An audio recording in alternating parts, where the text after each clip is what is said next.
Check. Hey, what's going on, guys? This is Dave Sharpe. Welcome to Wake Up Legendary. I was doing a little microphone check there to make sure that I am coming in loud and clear. However, it's really you that's going to tell me whether I'm loud and clear or not. So if you can find the comment section, go ahead and say good morning. We're going to bring in our guest here in just a second, Mr. Jeff Carver. He's an old friend, and I don't mean that by age. He's been on before, and he's going to give us an update about where he's at and what he's been up to over the past couple of months since we've talked to him last. If you guys are brand new to this community, you can text the number that's popping up on your screen here now or within the next couple of seconds. And you can get a reminder every morning around 10 a.m. Eastern time about the topic of the show and just give you a little nudge to let you know that we're going live. So with that being said, I'm going to bring in my good buddy, Jeff. What's going on, my man? Hey, good morning, Dave. How you doing, man?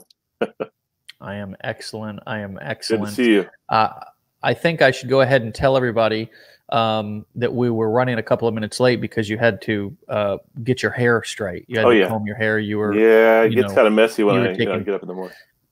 Well, me too. And I'm just saying that because that's where all your this is where all the problems happen is right here. Yeah.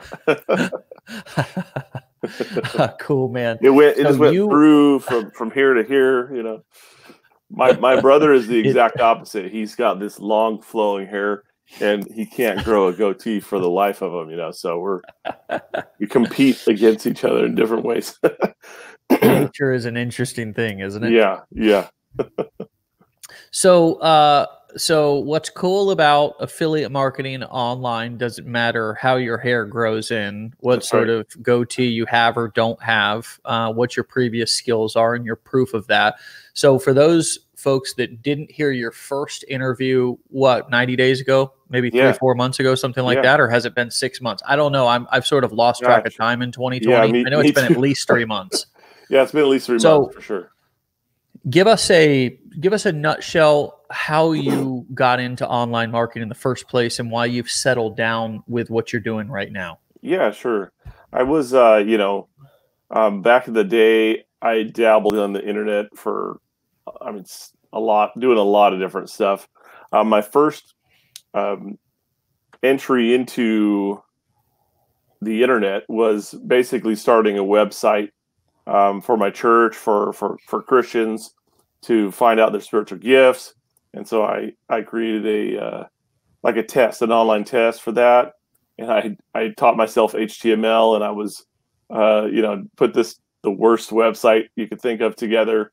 And then, visually, it wasn't very attractive, but bells and whistles and things like that. And so, did that, and then it kind of I was working on that, and I working on other things, but I never really got into sort of making money online for a while. Although that ministry, that website now it's kind of crazy how it's grown, because it's, like I said, planting a seed, and it just keeps growing and growing and growing. And that's kind of what I took that principle and I applied that here and other things, and it's really starting to move. So started that website, it grew, and it's doing really well now.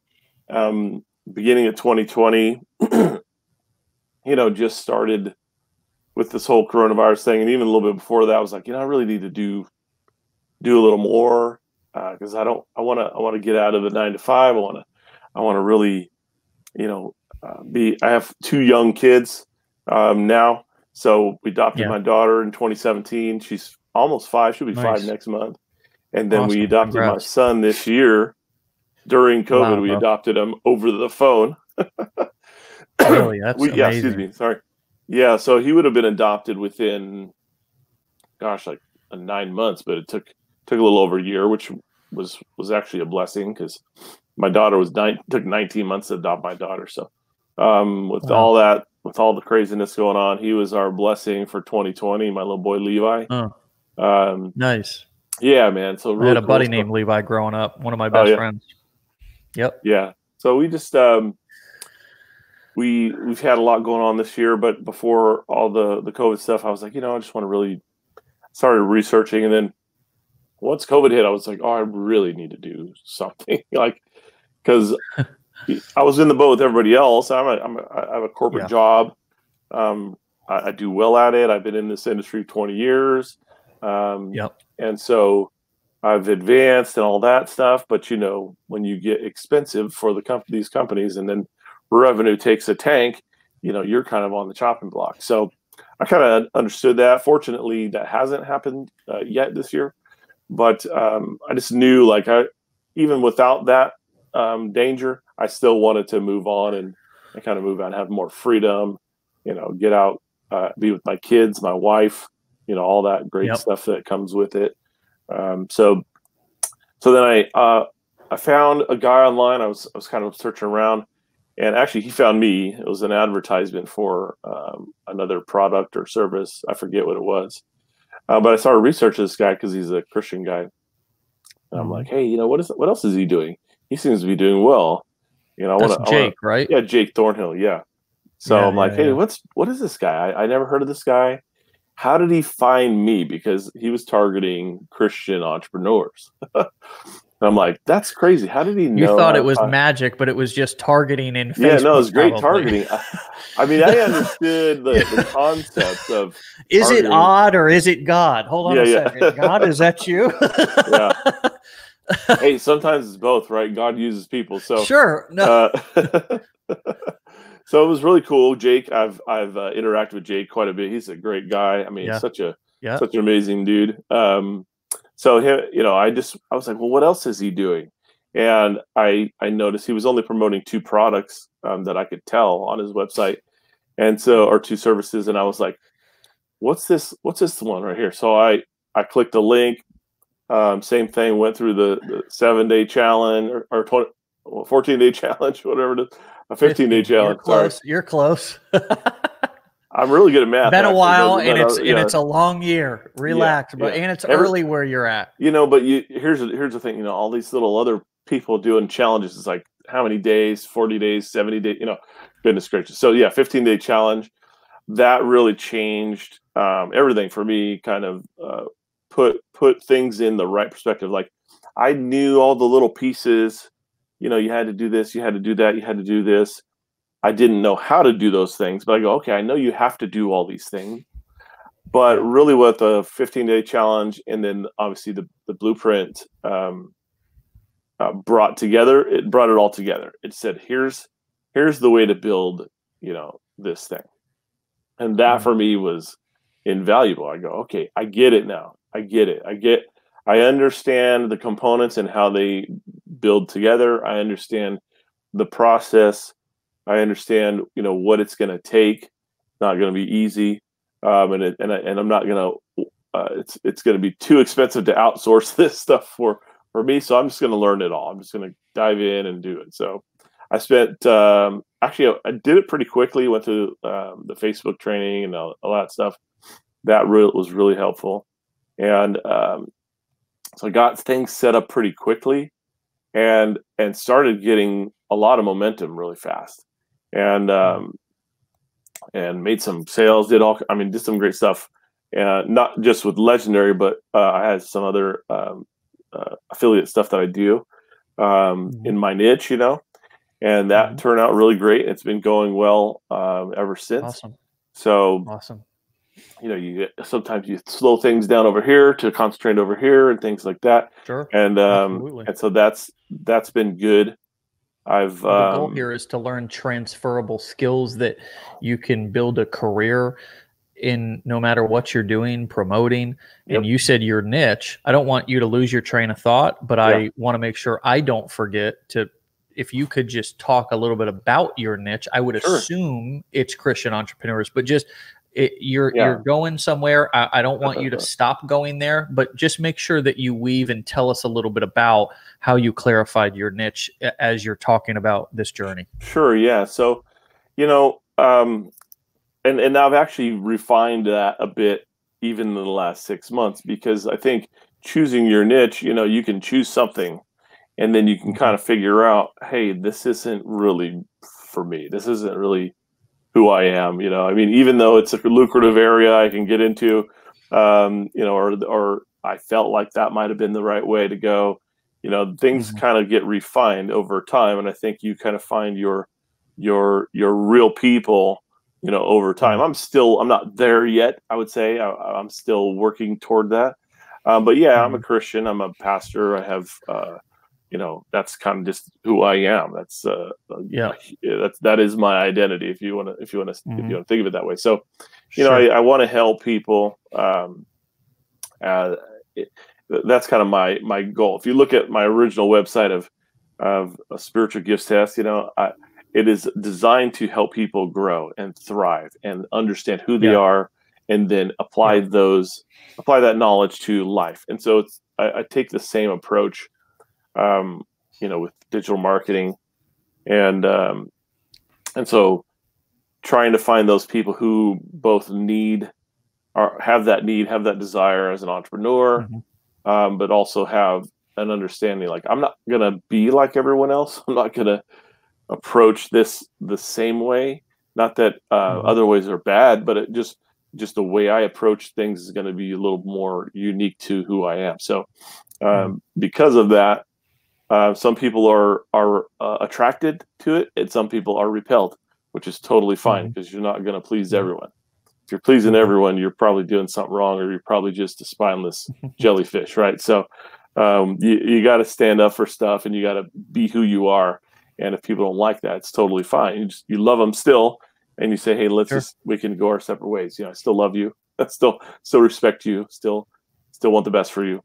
We just can't work together," which is totally fine. Yeah. And I haven't had any. That's the way it should be, right? Yeah, of course. You know, we just gotta understand people think differently. They live differently. You know, and if we disagree, I mean, I always care a lot about people's, you know, eternal life and things like that, of course. But, you know, I'm not going to hammer anything down their throats, or I'm not going to punch them in the face because they don't believe something. You know, it's just not how we approach things, right? Building your business from a jail cell. Like, right. Like, calling collect. Hey, can you place this Facebook ad for me today? You know? You know, I mean, there's respect, and I think we have to honor people for who they are. And but anyway, getting back to the niche, you know, like that's being refined. I'm kind of understanding not just the niche of people that I want to be working with, but really the niche that I want to serve, like how I want to serve, right? So it was I've created, you know, some Facebook group and a couple groups and things like that, and just trying to find out, okay, where do I really fit? You know, like, am I this major guru entrepreneur that wants to teach everybody everything, or am I more personal? You know, am I going to go after this, you know, area of this lucrative area of, you know, entrepreneurship, or am I going to kind of focus in on what's important to me? You know, so those are all questions I'm asking and answering even right now. So, you know, definitely one of the things that, though, through all of that, and I will say this, through all of that, the most consistent thing that I've promoted is Legendary Marketer. And that's because, again, it really made so much sense. It gives you what you need. So you can take what's in the blueprint, for instance, and apply it across, like you just said, any niche, you know, and those are just general skills that you must have. And so I love promoting that to anyone. You know, anyone can use what you guys have put together, and it's really I know it's quite remarkable, actually, because, you know, I've searched and searched and searched. This isn't like I've, you know, you see the gray here. This isn't like I've, you know, just woke up out of college and was like, yeah, I'm going to go start a business. No, this is a long process for me. I've failed at many, many things. I've struggled through many, many things. Had success in a lot of things too. But really, this is the area that's been the most eye-opening and actually the most profitable, in the sense of time versus money, right? Like it just makes the most sense. If that makes sense. It does make sense. I was looking, you're in this process of what I call the personal clarity process. And I was looking for something that I have here that I'll share with you and others. But it's really a process of, deciding not only what I want, but also who I want to work with, and that is, it is an evolving thing, right? But, but the way that we have evolved our training, for at least the way that I explain it in our blueprints, okay, and that is an evolving training as well. I don't know when you attended that class, but if you attended it at the beginning of the year or whatever, we've updated it since then. Yeah. And I'll just share with you something very quickly here that would maybe be helpful and explain to everybody that's listening sort of how we view the process of you figuring out where you want to be and what niche you want to work in. Can you see my screen, Jeff? Yeah, I can. Yeah. So the idea, if somebody's coming in brand new to affiliate marketing, or even if they want to create their own courses, coaching, or masterminds, right, which is sort of the core 4 ways to sell information, we sort of like to break it down into 3 phases, which is get your first result with paid ads. And the reason why that is because you understand the dynamic and the mechanics of advertising, right? Or you begin to understand it. The targeting, which is the piece that you touched on a second ago, which was, how did Jake find me? How did he find, how did this Christian entrepreneur reach another Christian entrepreneur? The second is to expand into different niches and offers and continue to master copywriting and paid ads. And the third is to launch into your preferred niche with the confidence that you've gained from the campaigns that we give you to practice with. And this is about a 90-day process. If you really, the perfect scenario is it's about a 90-day process. Who is perfect and where is the perfect scenario? I don't know. I probably shouldn't even use that word, but that's the goal, is to get somebody to be able to say, you know what? I want to target Christian entrepreneurs in the make money online niche after 90 days, right?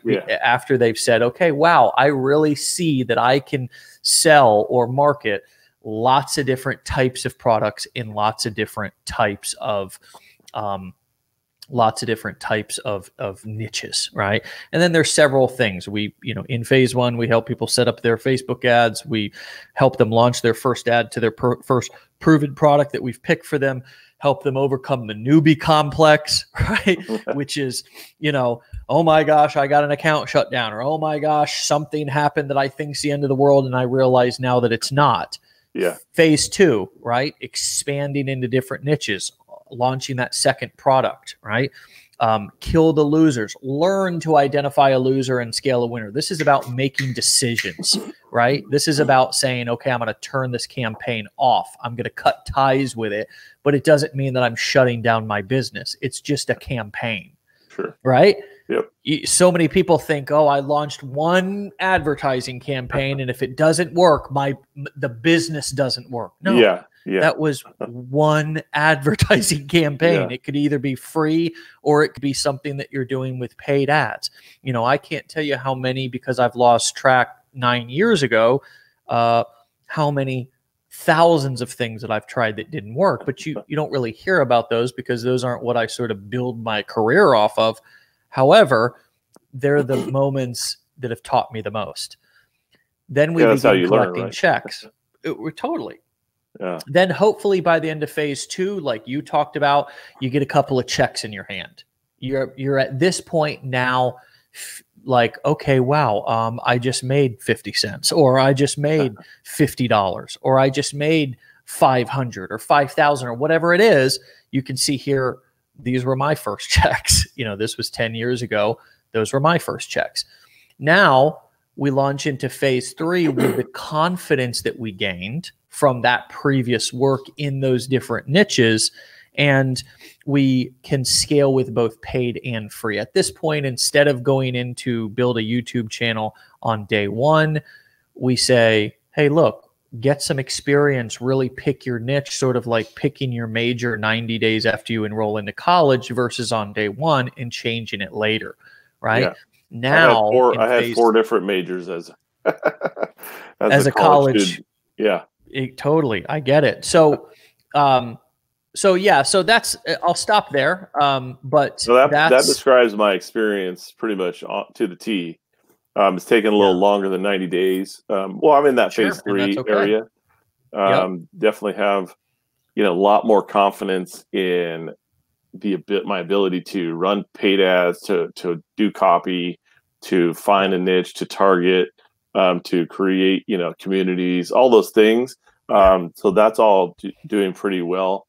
I find that the longer you go, sometimes you can get distracted too. You get, oh, this looks good over here. Maybe I'll try that. Maybe I'll try that. And that's really, I think it's somewhat part of the process to understand, okay, well, maybe it is good. Maybe it's something that, but also there's a lot of, garbage out there. Let's just use that term. And very few good things. So, I mean, you could have 2 or 3 good things going. Sure. And I look back at Jake and I go, yeah, he just had a couple things and he was very successful and he picked the right things and he was selective. And that's a good quality to have, not just throw everything up against the wall and see what sticks.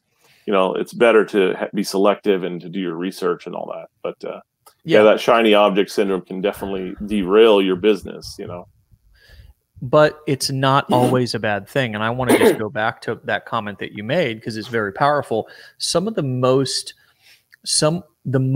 that have taught me to be focused. I wasn't just born with this, oh, got to be focused and disciplined and all that. I mean, these things are after years of constantly being distracted and being a free spirit and saying, no, I don't need any discipline or schedule or accountability. And thinking that I had it all under control, thinking that, oh, I'm crushing it, right? Realizing that there was an extraordinary amount of unmanageability and anxiety that went along with that.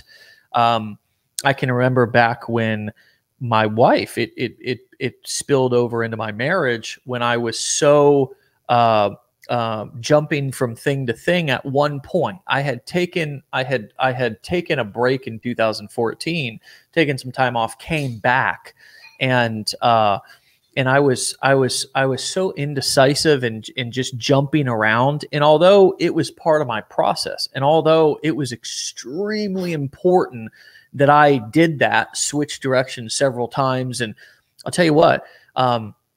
It was stressful. It was stressful on my wife. She was like, oh, what, because at that time I was using her as sort of a sounding board, and I've learned how to not throw things at her until I've thought them through, so she doesn't have to go through that up and down, because she doesn't think the same way I do, Jeff. She's we have the same experience. I can relate 100%.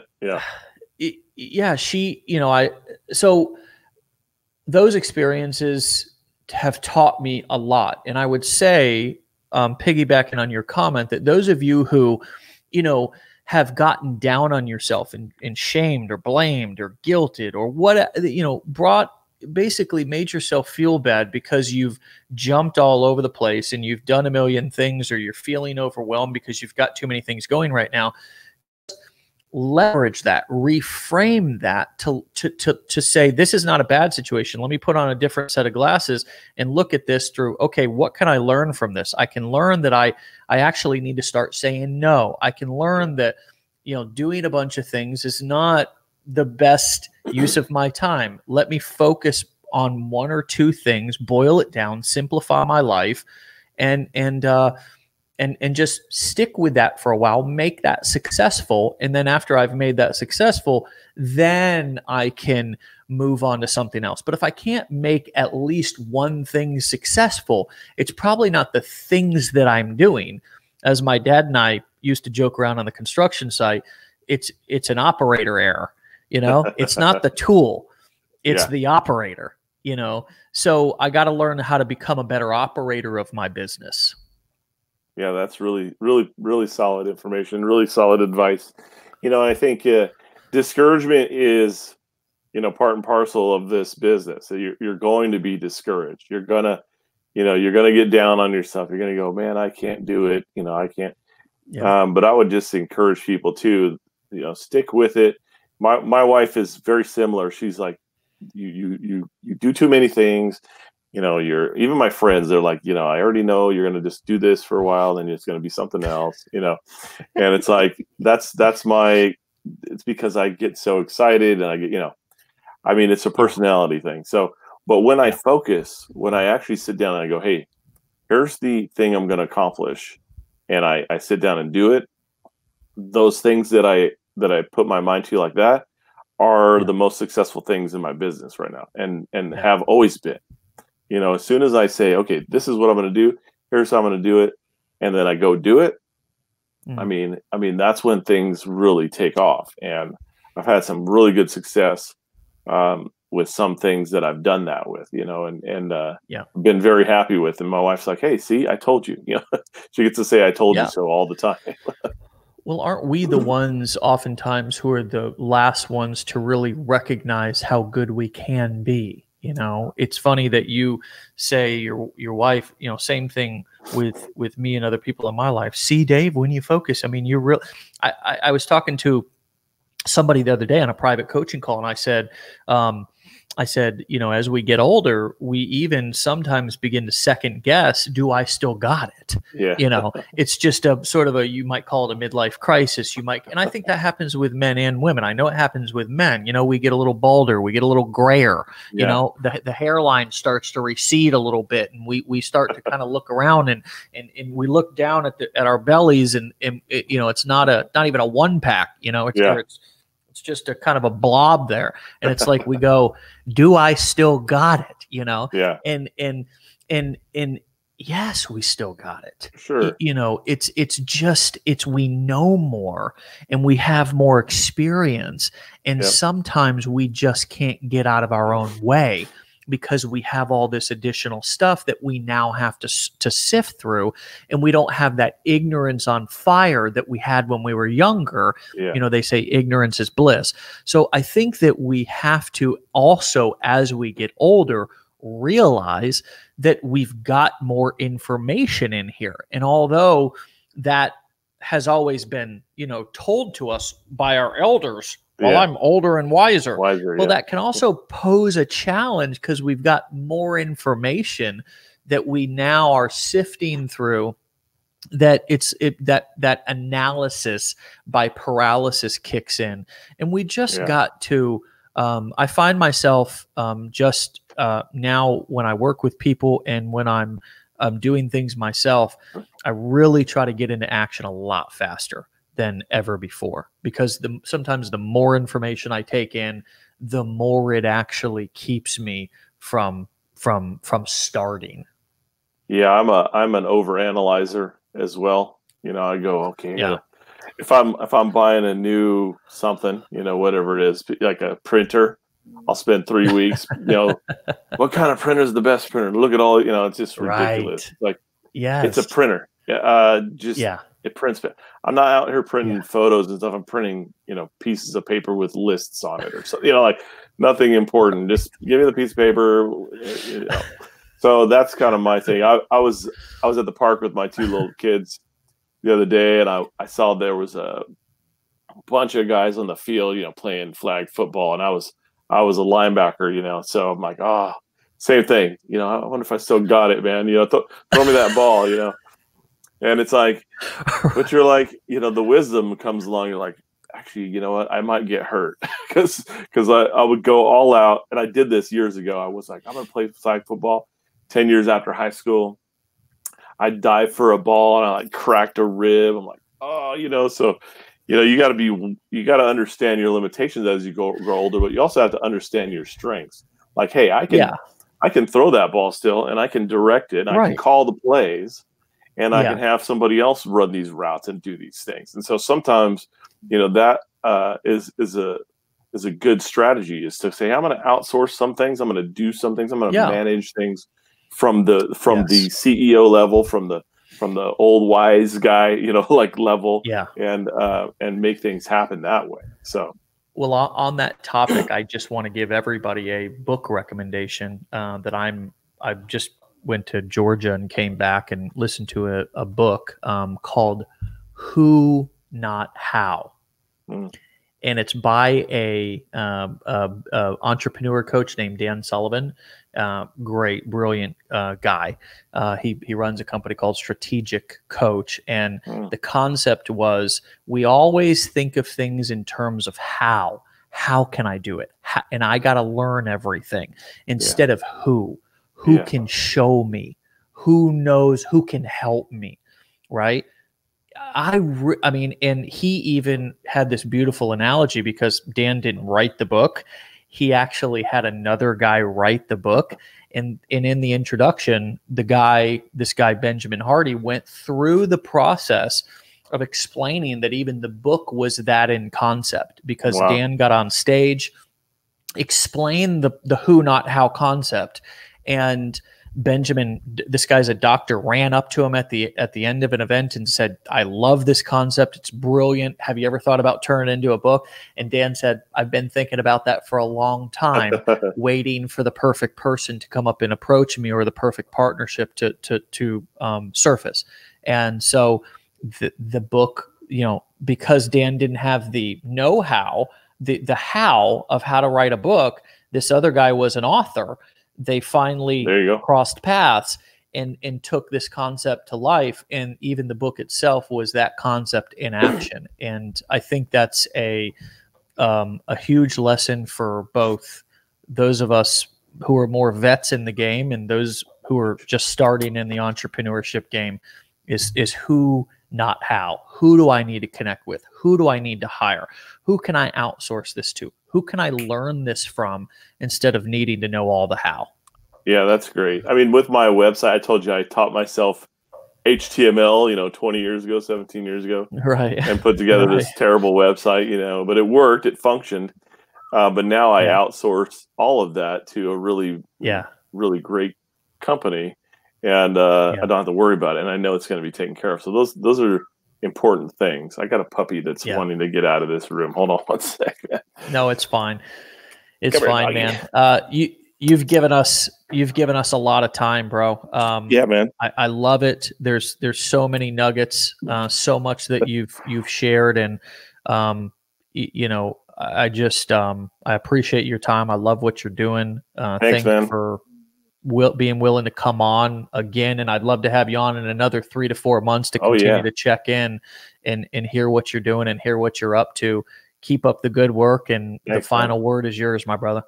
I just want to thank you, Dave. You're always just such a inspiration, really, and it's funny how much I can relate to you, because your experience is my experience. Now, I just want my financial experience to be more like your experience, but we're on the way, man. And again, it's just it's a blessing to be here. It's a blessing to be part of this group, this community that you put together. And I see all the ring the bells. I'm just so glad to see everybody that gets their name called. It's just an awesome community. So thank you so much, man. You're welcome, brother. All right, man. I'll talk to you later. Take care. Be well. Be safe. You too, man. God bless. All right, guys. The Jeff Carver. Love to talk to him. And grateful for his time this morning. Hopefully he gets that puppy outside. All right, guys. That's it. We'll talk to you guys back here tomorrow for Wake Up Legendary. Please go in the comments down below and leave Jeff some love. That was a lot of nuggets, a lot of information, a lot of experience that he shared this morning, specifically with his journey and how he's gotten to where he's at right now in terms of just his business evolving, getting more clarity in leading him to more results. You know, nobody comes through the side window in this game. We all got to walk through the same front door, go through the same challenges, ups, downs, and it's just such a blessing. I have so much gratitude for people who are, you know, these folks are only able and willing to come on the show because they came in and they did the work, right? They did the work. They got the results. And they're sticking, just like the show today says, thrive as you stick with it. I'll go back to one of the very first things that Jeff said, planting the seed. You plant the seed. It take, you know, the first 6 months, it's like there's nothing in the ground, and eventually it starts to sprout. So keep that in mind. This was a powerful episode for you to even re-listen to.